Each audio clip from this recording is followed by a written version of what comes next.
to do that, Yes. right? Aiden? Are you here? I couldn't understand you. Did you Aiden? call- Are you present? Yes, yes, I am. Okay. Yes, Aiden, visibly. Romanelli, I'm here. Worski, Present. Kramer, Yes. Armit. Okay, you have a quorum. Thank you, Linda. All right, item 3, chairman's remarks. I don't have any right now. Number 4, public comment. I don't believe there's public comment today, right? No public comment. Number 5, approval of the minutes from the August 11th, 2020 PAC meeting. If I can get a motion in a second. Motion. Second. All right, those in favor say aye. Aye. Or roll call. Oh, that's right. Sorry. All right, no changes? Okay, Member Kramer, Yes. Member Hayden, Yes. Member Romanelli, Aye. Member Worski, Aye. Member Berman. Here. Oh, he's here now. All right, item 6A, just in time. Nat, the radio maintainer report, do you have anything?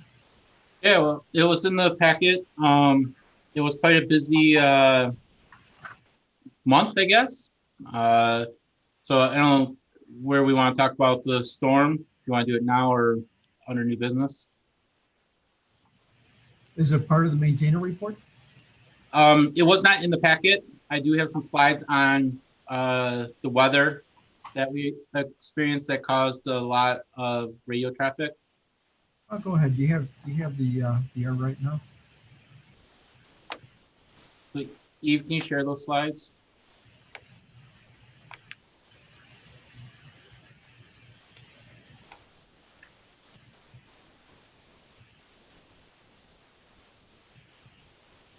That's exciting. Should be coming up. Okay, Wow. there we go. Yeah, that would be the ones. So this just kind of shows the talk time with push to talk. So the blue line is the amount of seconds per 15-minute period that people were talking on the radio.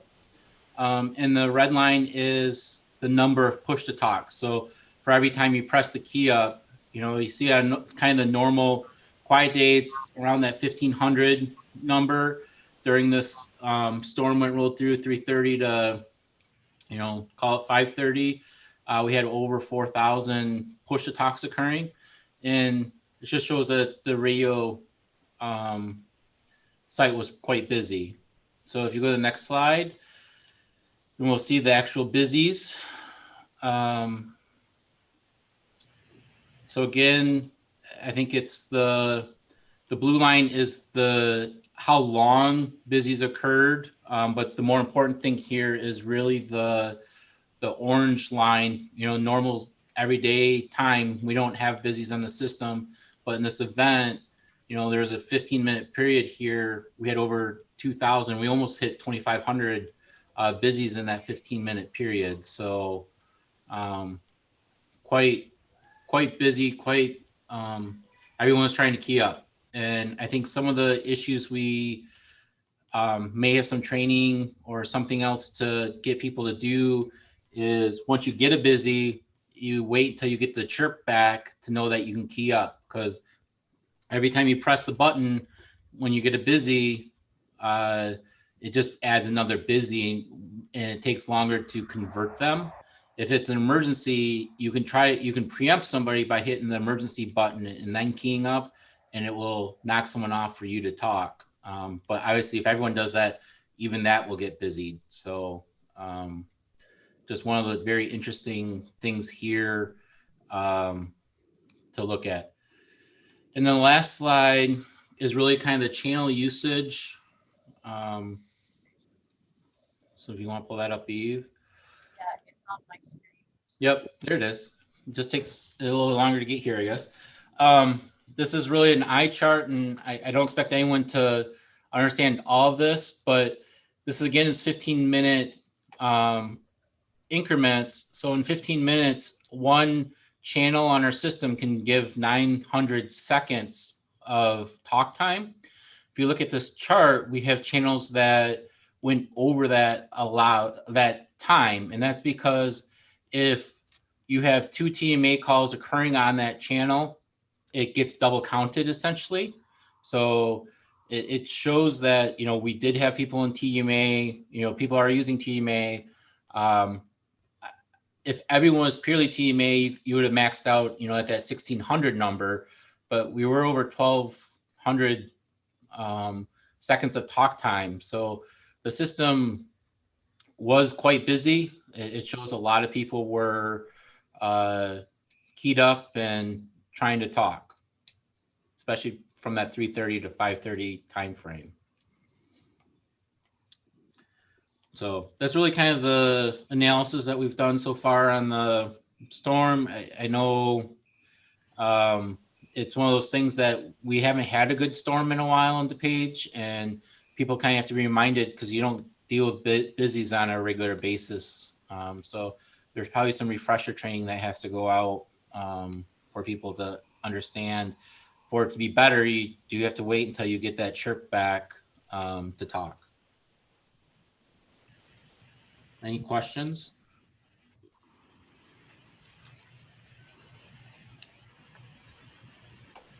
Okay, no questions for Matt? That was interesting. Thanks, Matt. Appreciate it very much. Okay, so then we need a motion and a second to place this item on file.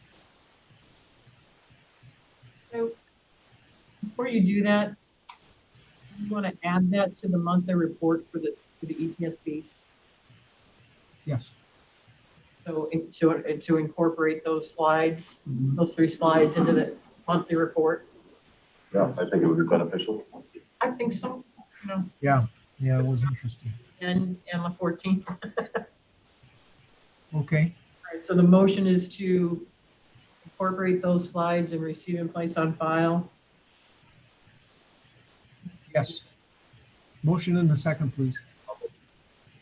Motion Kramer. Second Gorski, okay. Good job. All right, they're all sitting right here. So Member Kramer, Aye. Member Gorski, Member Romanelli, Aye. Member Hayden, Aye. Member Garber. Aye. Okay, All right, item 7 is the DDERS waive applications. Take 7.1 first, the Downers Grove app. so before we do that, just as an update, Bartlett and Glendale and Glenside Fire adjusted their applications as you recommended last month.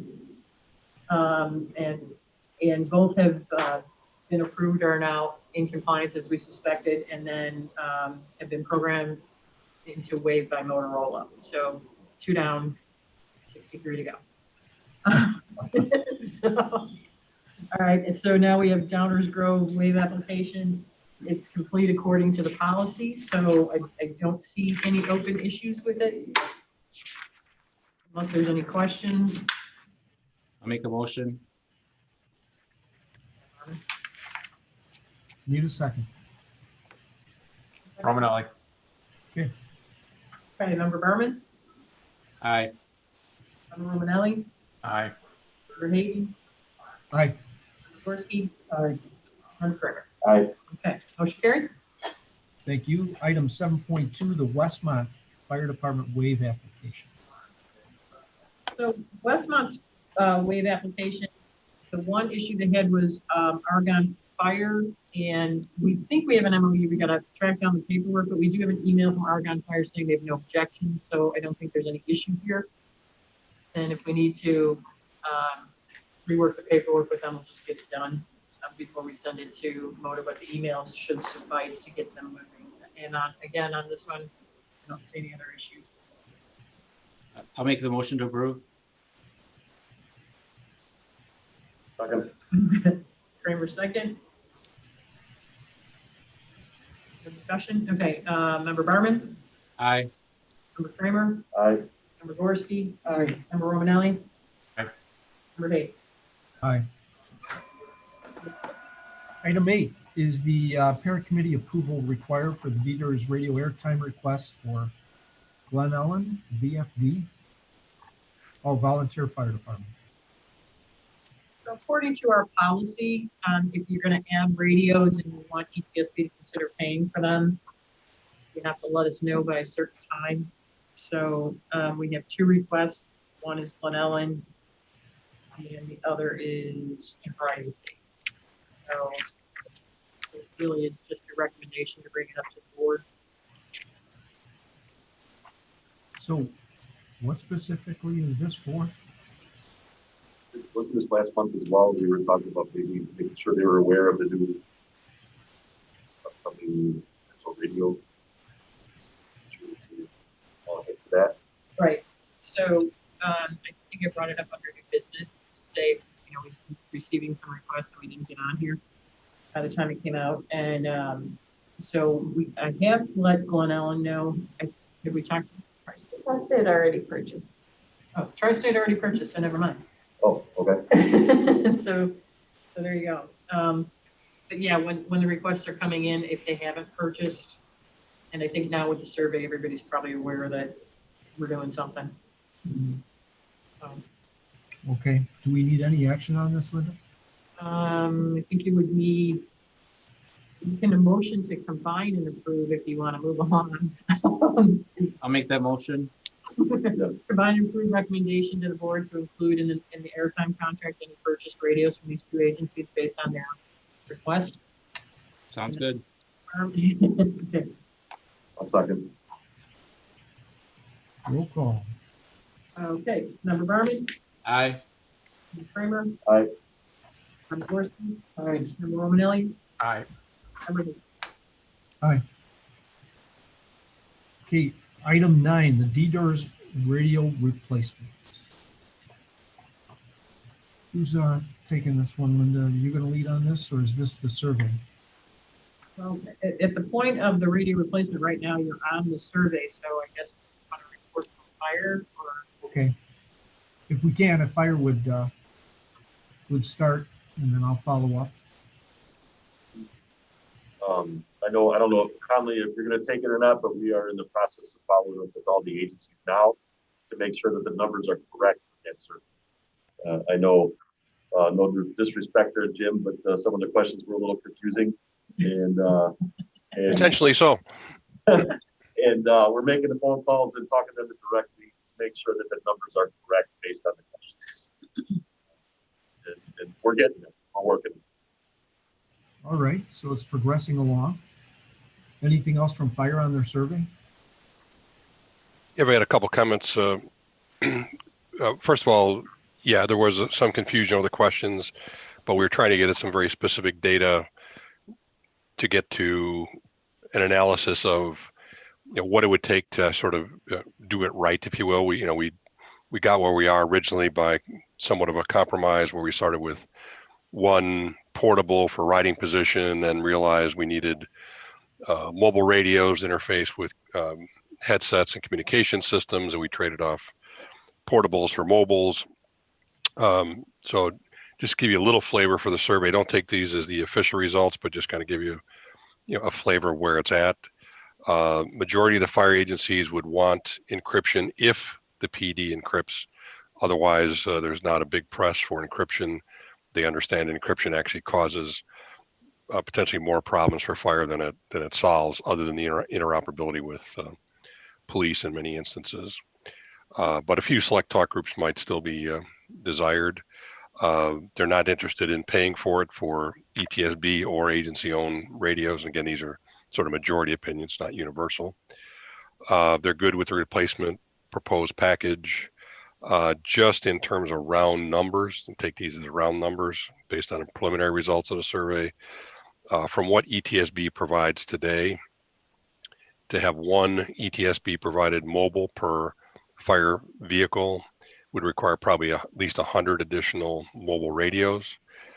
And in addition to that, the agencies themselves would have to probably purchase about another 50 for sort of non-ETSB supported uses That's mobiles.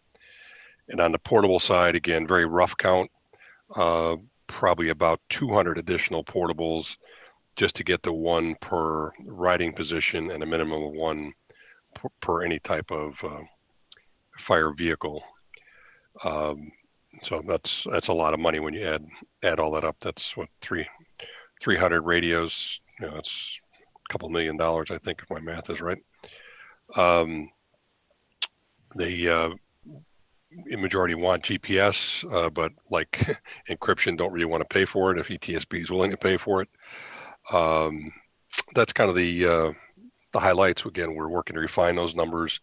Our goal is to have those numbers refined before the board meeting next week if we can, but we're pretty close. Answer any questions if anybody has any questions. So you're pretty close to finishing the fire portion of the survey. That's correct. I would hope next week we'd have a pretty solid data. It's good. It's pretty good right now, but again, there was some confusion, my fault. But we're trying to get some very specific information about what ETSB has and what ETSB provides and what they have, and there's a lot of confusion. Is that my radio, ETSB's radio? So we had to sort through some of that data. The one interesting thing that's come out, which was a little bit of a surprise to me, was how many agencies are either have or starting to use or plan to use 2 Starcom mobiles in vehicles. This is typically in command vehicles, but I did speak to an agency that has even put 2 Starcom mobiles in their responding apparatus. So as the use of Starcom becomes more prevalent, so if they're using it for dispatch and they're using it, say, for an ops talk group or something, that's why they're looking towards more Starcom radios. So that's a variable that we hadn't accounted for directly in the survey, but something we should probably keep an eye on. And again, whether that's a ETSB cost, that's a different subject. But every time we look at making changes, if ETSB is not providing those radios, then that's a huge cost to the agencies that's got to be funded by somebody. So just something to keep in mind. All right. I'm just curious to know, so the fire districts understand that there may be some cost at the district level if a certain item or whatever, encryption, whatever it is not supported by ETSB, right? Yeah, it's not so much the encryption thing, because I would say encryption, if right now the opinion is if ETSB isn't paying for it, they're not buying it. But there's a lot. What commonly gets overlooked is, and maybe this is not so true on the police side, but on the fire side, there are a lot of agency-owned radios, and both for distribution to members, as well as for other uses such as fire station alerting, station communications, ECCs. Those are radios that typically ETSB has not provided. So any change we make that requires radios to change or be purchased new has some direct cost impacts to the agencies, and it's not insignificant dollars. All right. Any questions for Jim? No.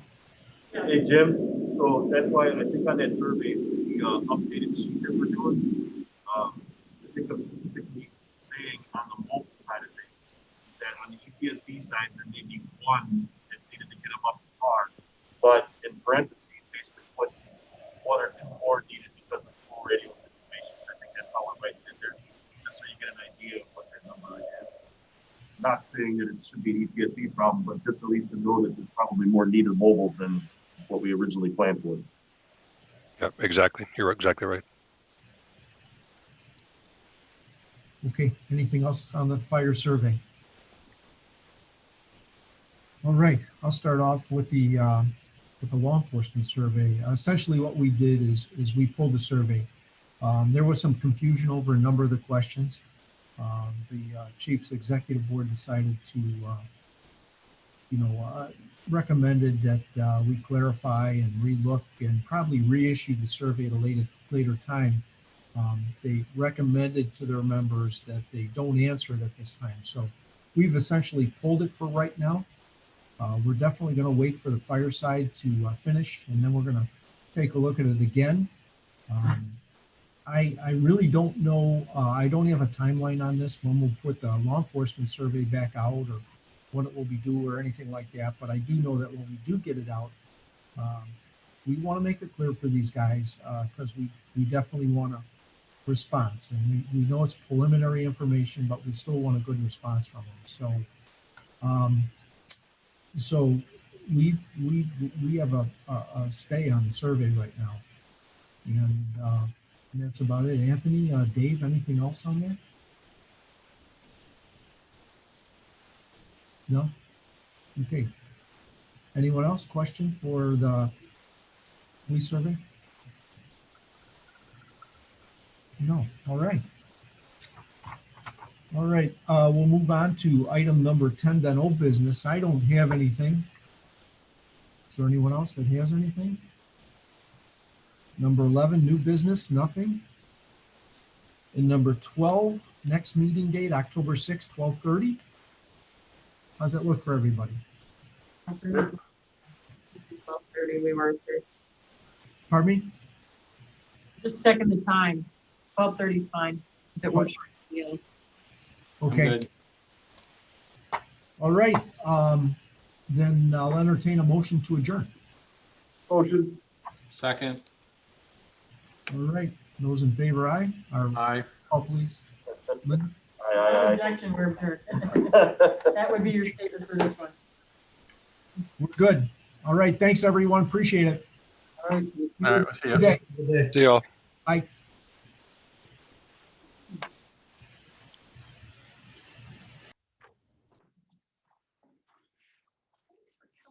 Yeah.